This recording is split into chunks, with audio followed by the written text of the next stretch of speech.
Well, hello, good evening, everybody, and welcome to Stop Talking Dirty.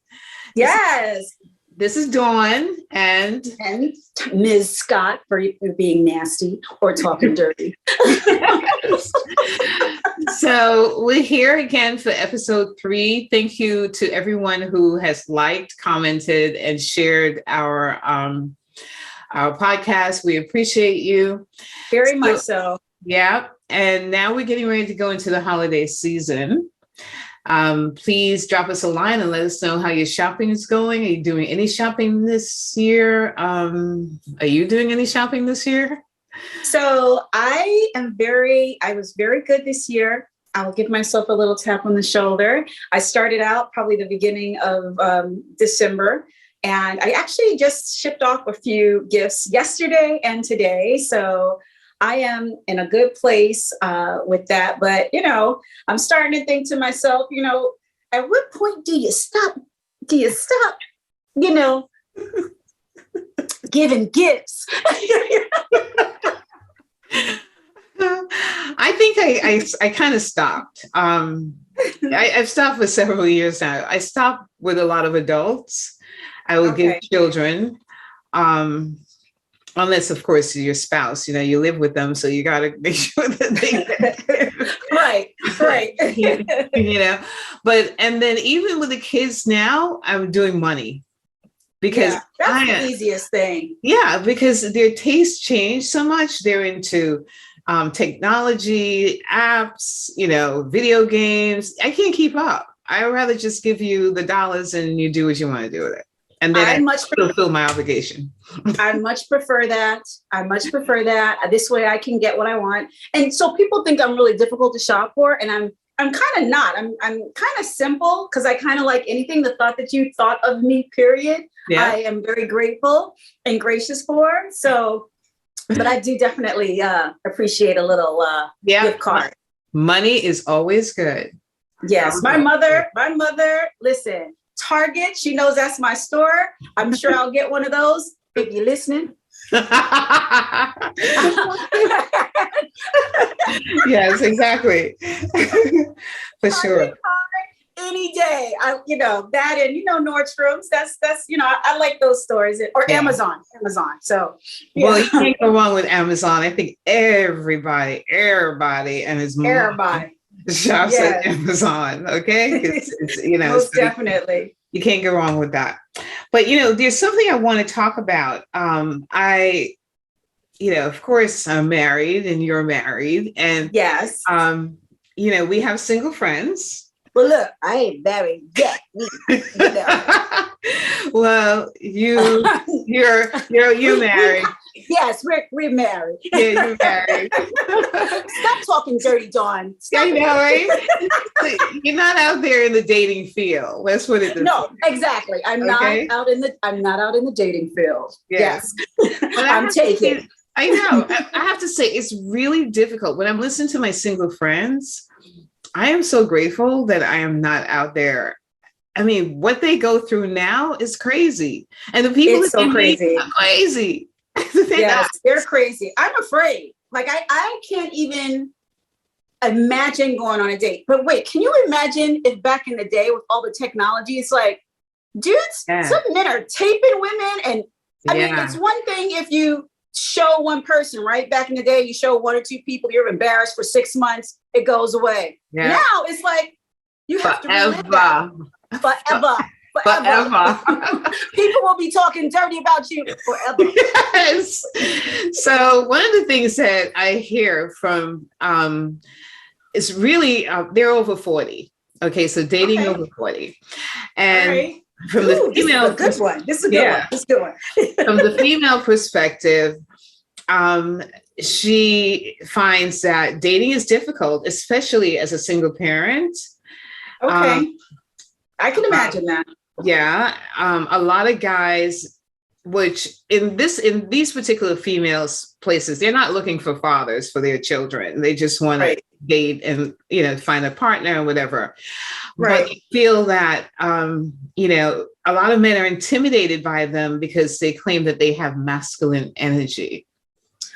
So let me ask you a question. Mm-hmm. Is this coming from a specific culture? Are these white men feeling the same way? White women? These are our brothers, out there, Okay. in this particular case, or in these particular cases.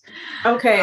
And honestly, I have a single male friend, and he kind of allude to that, like when that the women are more difficult, and they always seem to be on the defensive. So basically, he actually substantiated what the single female said.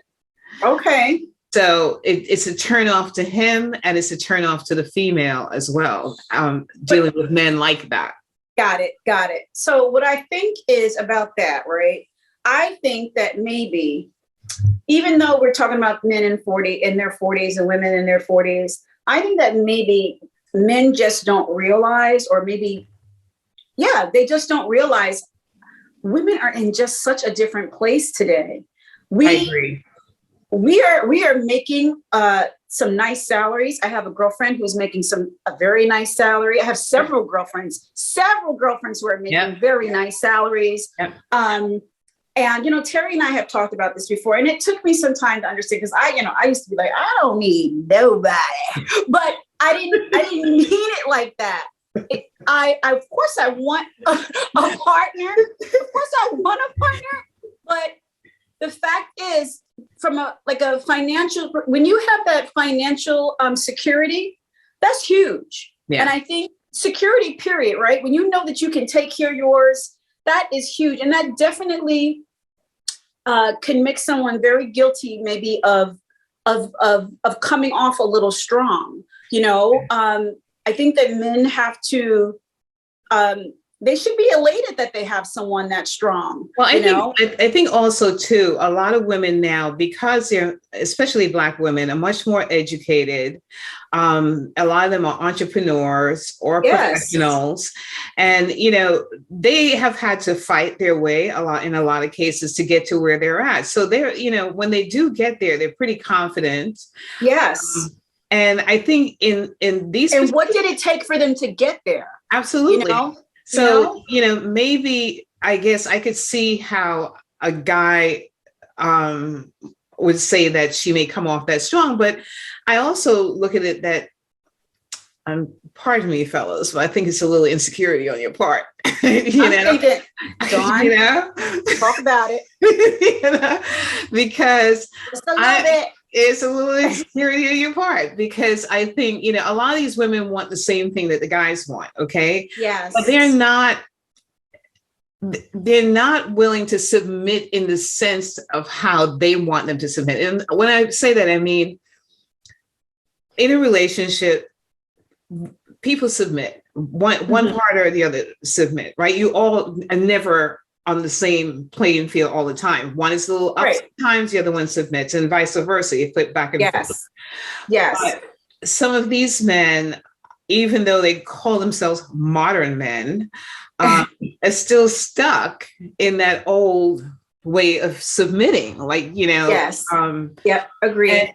They can't deal with a woman who, now they always, from the male perspective, I hear things like, I love a woman who's intelligent, can hold a conversation. That's great. I mean, all that stuff is great. But then when she starts to do all her little independent stuff, then there's a problem, Yes, for sure. So I'm sure it's very difficult. There are men out there who admire these strong women, and they're patient enough and, can deal. I have to say I'm lucky enough to have one, because I am a type A, as you know. Oh, and I am. We both have masculine. I've always had masculine energy. However, though, Dawne, I am, but I'm not. Please hold the door. I don't want to pump my own gas. Look, I don't want to pump my own gas. Okay. Let's, So I'm not I'm not that woman who is, I love when Terry holds the door for me. Yep. If he grabs my bags for me, I need all that chivalry. I think it's great. Yes, I need all of that. I need all of that for sure. But yeah, I agree with you. I think that it's a little insecurity on their part. But for you people out there listening, all you guys or ladies, let us know what you think. About this, because this is a real touchy subject. It's a really, really, really touchy subject. And then what about, okay, so fine, you get a good relationship, you're in a good relationship. I have a couple of friends who, if it's not for a medical purpose, I listen to this. I used to work with this woman. Oops, I almost said her name. No, we don't want to do that. No. Really talking dirty. It's talking dirty. I used to work with this woman, and I remember it was her husband's birthday. Mm-hmm. And I was like, "Oh, so what are you guys doing?" And so she was like, "Oh, we're gonna go out." And I said, I'm sure it will be a lovely evening." And I was like, alluding to I was talking dirty. And so she was like, she cut me off short. It was like, well, maybe he only gets that on Christmas. Christmas about, and this was an older woman, and I was taken aback. I didn't quite grasp that. And I've talked to other women as well, and it's like, I don't know. If it's you're talking about sex over 40, over 40, yes, and some women are not interested at all. Yeah, there's some women that are just not interested at all. And I don't know. I mean, if it's not a medical reason or, some other kind of physical, if everything's working, everything is working. It goes both ways. And to your point, I mean, it depends on how much the person feels comfortable with, That's true. Some people is fine once a week, once a month, once a year. I don't know. Right. But yeah. If you're comfortable with that, but I don't know. I don't want to get comfortable with getting comfortable with that. Unless something is wrong. I hear you. I hear that. I hear you. I don't know. But anyway, so with that being said, though, some people aren't. My grandmama said, if he ain't getting it from you, he getting it from someplace else, Yes, you just never know. Yes. Well, now that you're talking about that, cheating. Yeah. It's another big subject, okay? Yes. So here's the thing about cheating. I mean, I was actually driving in the other day and I was listening to Steve Harvey's show. And it was I don't know why these people write into these people, the shows. Like, what do you think they're going to tell you? It's unreal. So this particular story is about a woman. She's 57 years old. Okay. And her husband is 59. Okay. And she cheated. She was married before. He was married before. She cheated on her first husband with this current husband. Oh, God. Okay. And the husband, of course, cheated with his wife, with her. So now they're married, right? Oh, that's nice. Okay. So they've been married now 7 years. And she heard from an old boyfriend of hers who's now in jail.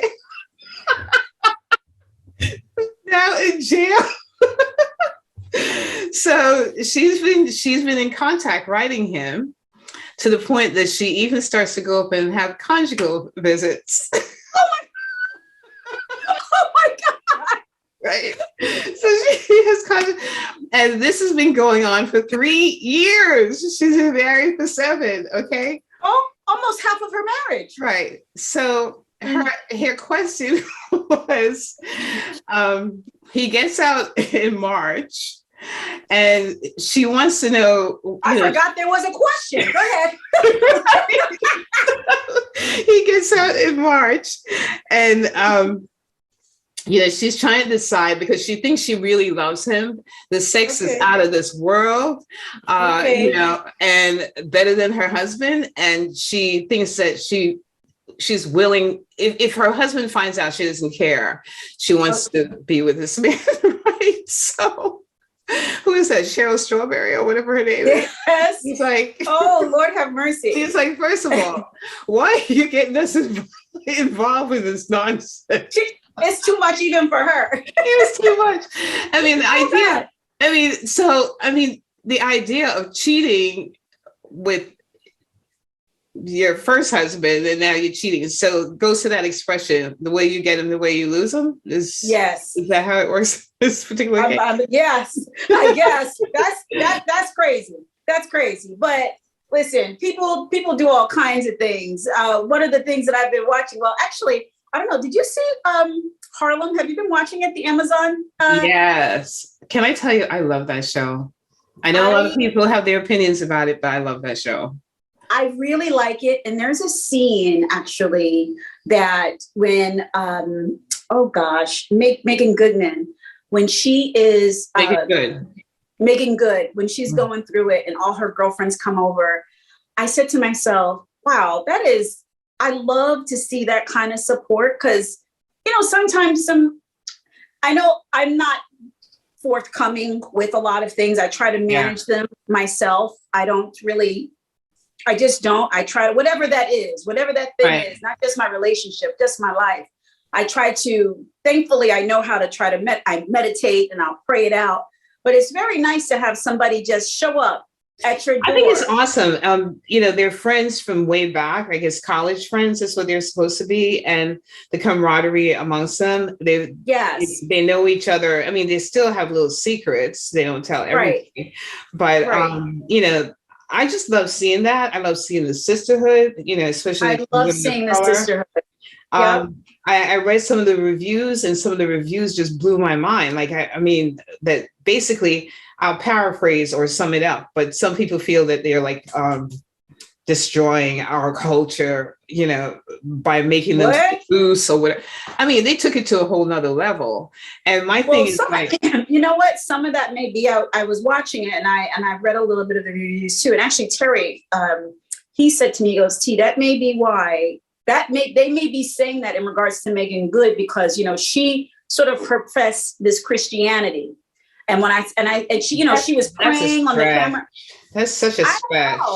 I don't know, but she was, she's an actress. I mean, listen, these are not documentaries, No, it's supposed to be fun. They're fiction, and they're probably based on a bunch of truths, right? A little bit from here and there, because they do on some things that we're all familiar with. But it's fiction. It's entertainment. I mean, it's entertainment. It's fun, it's easy, and it's like, why? And I bet those, I think some of the reviews, a lot of it came from our own folks. It's like, yes, I'm watching it, yes, because they brown like me. I don't care if it's good or bad, I'm watching.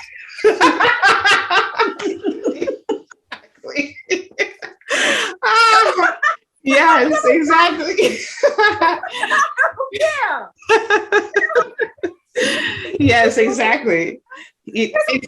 Television and movies out there that we sit through, I just thought it was a little harsh. I mean, for me, I thought it gave me a warm and fuzzy feeling. It reminds me of my days when I was in New York and I was much younger. I used to hang out with my friends, and it was just pretty cool. They're just a bunch of young women in their 30s who are professionals trying to figure out life. They're professionals. You have one that is a college professor. You have one that is she's an entrepreneur. I mean, she's ready to make almost a $1 billion deal with somebody. Right. For her app, her dating app. Right. There's more to the story. People they're just trying to figure out who they are, which is, it makes you touch on something today. I mean, do you think today is harder for young people to figure out who they are and what they want to do compared to when we were younger? Oh, yes, because everything is, I think so. I think because we had so much structure, we sort of, our parents helped us, what I mean? Our parents helped us to put things in order that we want to do. Now, there's, it's something beautiful about it, but it's, also a little, there's something beautiful about the fact that you really can do and be anybody that you want. So having those notions and knowing that, it makes it maybe a little bit hard to maybe decide, how to move. Who do I want to be? The world is so acceptant of, you want to say, I consider myself an elephant today. That's just what it is. The world. Yeah. Is very I think, open. yeah, I agree with you. It's so many choices now that, it's really hard for them to really figure it out. Some of them go back to some of the old things of being a doctor or lawyer or whatever. But then there's so many other new careers now that they can, anybody has access to. So it's really kind of difficult. I find it very hard for them. And also too, they're functioning in an environment that, because it's so loose, in a lot of cases, it's not as safe. I don't think it's and that's the dark side about it. Yeah. So the looseness and the openness and the fluidity about it is beautiful. It's just beautiful, but there's something dangerous about it. There's something also very dark about it. And it's just, I'm going to just put it out there. If you don't come from a household that has some good foundation, I worry very. It's hard. I mean, even for those homes sometimes too, parents, their challenge is what goes on outside, yes. So that's always a challenge for parents anyway. But, when we're talking about Harlem, you had mentioned about some restaurants that you went to. Oh, we are foodies and we love to talk dirty about food. Yes. So there's so many restaurants. I don't know if I should be putting them on the spotlight. I don't know, but I'll tell you one or two. So I love, So I love this place called The Edge. They have these festival things. They're like fried dough. Ooh. Oh my God, it's delicious. And their shrimp and grits are really good. There's Melba's, of course. I go there sometimes when I get my nails done.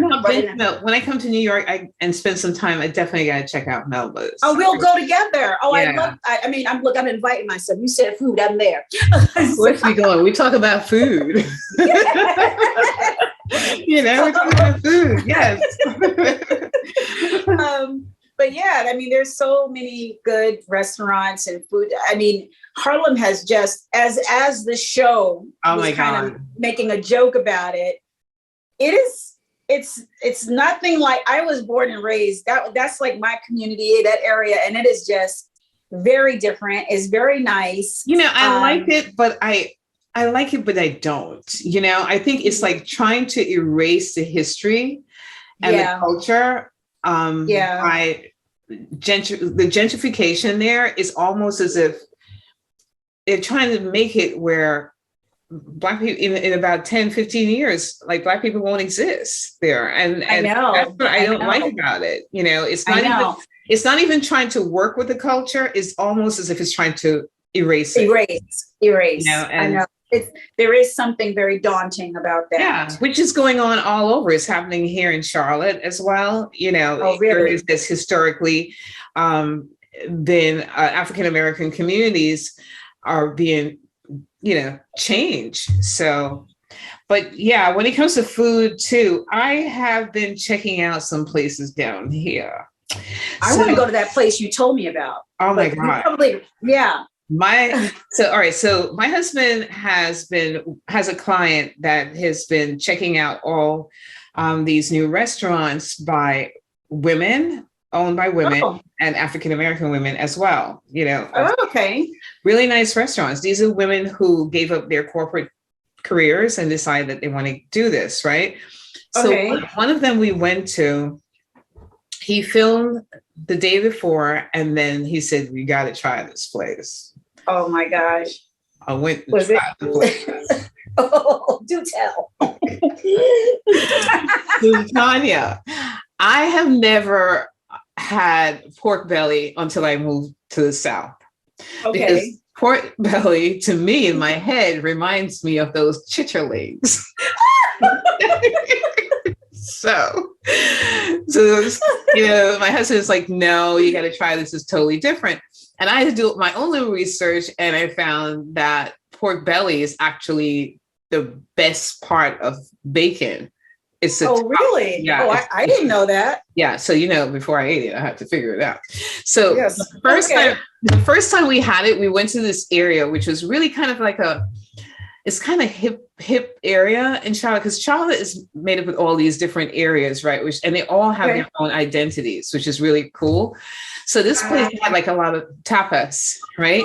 Okay. And no, that's the new thing. Okay. Yes.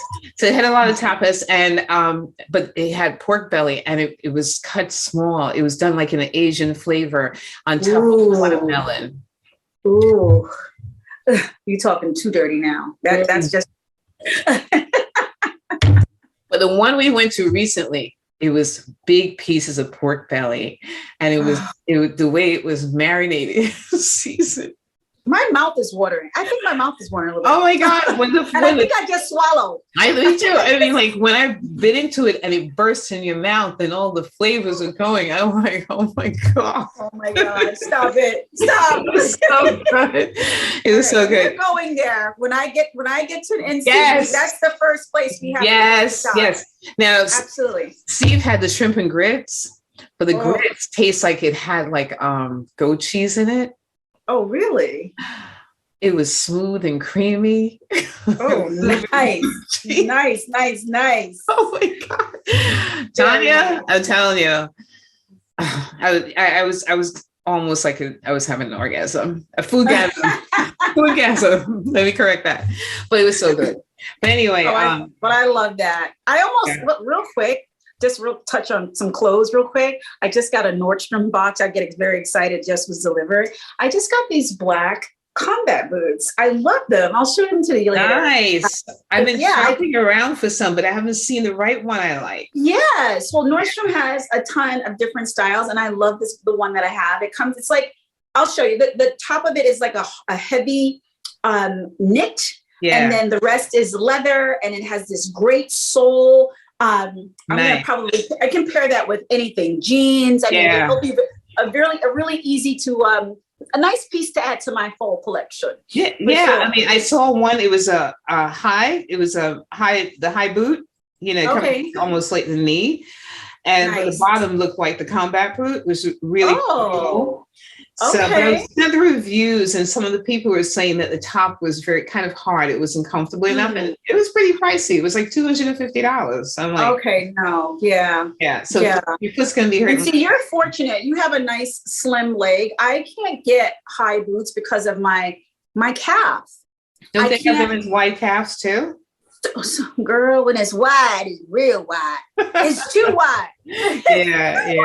Yeah. Because I've tried the wide, and it's like I can put two of my legs in it. So I did manage to get some that have like a elastic in the back, and so I did get a pair of those, some Steve Madden's last year, some black ones. But I think I'm pretty straight on shoes. I'd need a couple of pieces for the fall. I would like some faux leather. I'm falling in love with faux leather. Yeah. Like, me too. They're making them much better quality. Much better quality. Yeah. One of the things too I do love about the colors for fall is in addition to your typical fall colors, you're starting to see more pastels, which I really love. I think it's really nice. Yes. And now you're seeing more whites, which I love white. So to see that now you see white in I saw a knit cable dress. I love that. I love that. I love that. So keep it around. I love ivory and black. There's an old movie called Vertigo, and there's a scene, I forgot the lead, but she's in the park, and she has on this ivory long duster coat with a black turtleneck.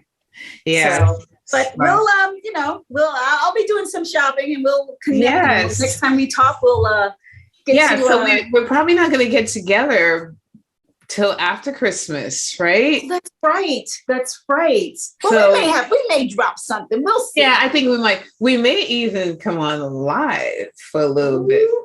All right. We can all talk dirty together. Yes. So, we're going to do a little live talk, but ready for the holidays. I'll be making a trip up north briefly, Okay. I can't wait to see you. Yes, next few days. Most definitely. Yeah. All right. So listen, everybody out there, thank you for joining us and listening to our chat. We talk dirty, and we do talk, and we can talk dirty. We have to restrain ourselves a little bit. We're trying to restrain ourselves. Absolutely. Yes. But listen, have a wonderful holiday, a safe holiday. Thank you for supporting us. Please come back, and we may just stop in and say, hey, just before the holiday. Yes, absolutely. Be blessed, stay encouraged, and keep your eye on the prize. That's right. Bye-bye. Bye.